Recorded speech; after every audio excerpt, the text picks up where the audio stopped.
श्री सीतापते नमः।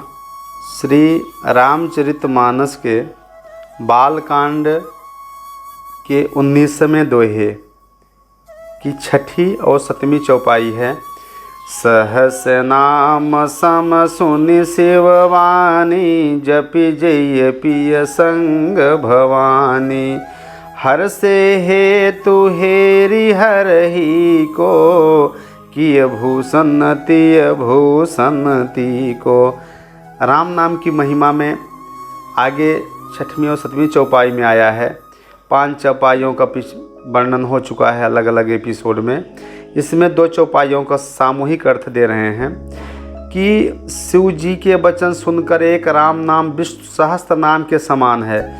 श्री पार्वती माता निरंतर श्री राम नाम को अपने प्रियतम पति के साथ जपती रहती हैं। इस जप का परिणाम पार्वती जी के लिए अत्यंत शुभ हुआ और उन्हें किय भूषण ती को, अर्थात उनके मन में, पार्वती जी के हृदय में राम नाम का प्रति प्रेम देख करके पतिव्रता स्त्रियों में शिरोमणि अपनी पत्नी पार्वती को वो आभूषण बना लिया। आभूषण से तात्पर्य है कि वो धारण कर ले, जैसे ही अंग में धारण करके अर्धांगिनी बना लिया, अर्धनारीश्वर बन गए भगवान। अपने बराबर महत्व दे दिया। किनके प्रभाव से? राम नाम के प्रभाव से। वास्तव में ये शंकर भगवान भी माँ पार्वती भगवान राम का नाम लेती हैं। पद्म पुराण में कथा आई है, क्योंकि ये पार्वती माता भी गुरु बनाई हैं।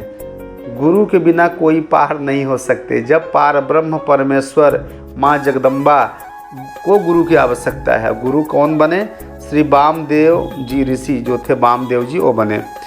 उनसे वैष्णव दीक्षा ली माँ भगवती और नित्य प्रति सहस्त्र नाम, विष्णु भगवान का सहस्त्र नाम करके वो भोजन ग्रहण करती थी। कथा आती है कि एक बार द्वादशी को शिव जी जब भोजन करने के लिए बैठे, एकादशी का व्रत था, जब द्वादशी तिथि आई तो पार्वती जी को उन्होंने भोजन के लिए बुलाया। उस समय विष्णु सहस्त्र नाम का पाठ कर रही थी। माँ पार्वती जी ने कहा, भी मेरा पाठ अधूरा है, आप भोजन कर ले, मैं बाद में कर लूँगी। तो शिव जी ने माँ पार्वती की भक्ति की सराहना की और कहा, देवी मैं तुम्हें एक परामर्श देना चाहता हूँ। पार्वती जी ने पूछा, कौन सा? तब भगवान शिव जी बोले कि राम रामेति रामेति रमे रामे मनोरमे, सहस्र नाम तातुल्यं राम नाम वरानने।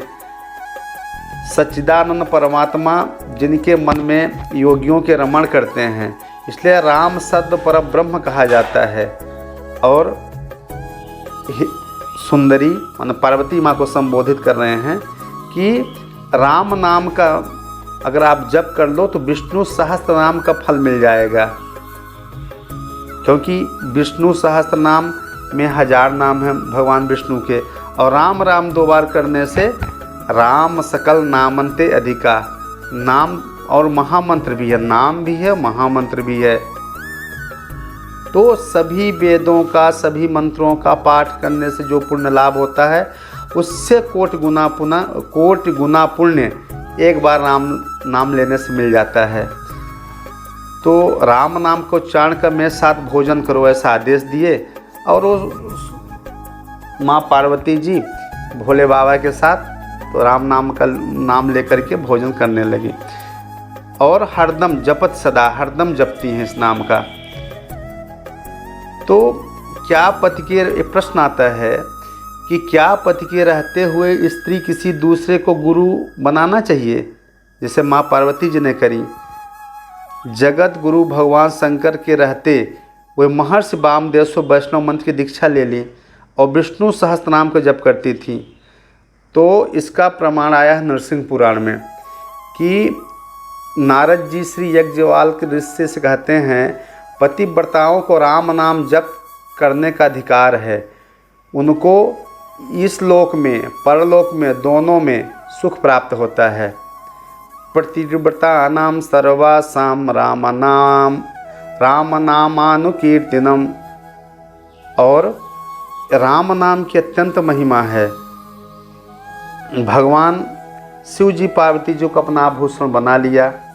आभूषण बनाने की प्रक्रिया क्या होती है? जैसे सोने को पहले अग्नि में तपाया जाता है, फिर पिघलाया जाता है, उस पर फिर छेनी हथौड़ी से प्रहार करके मनचाही आकृति दी जाती है।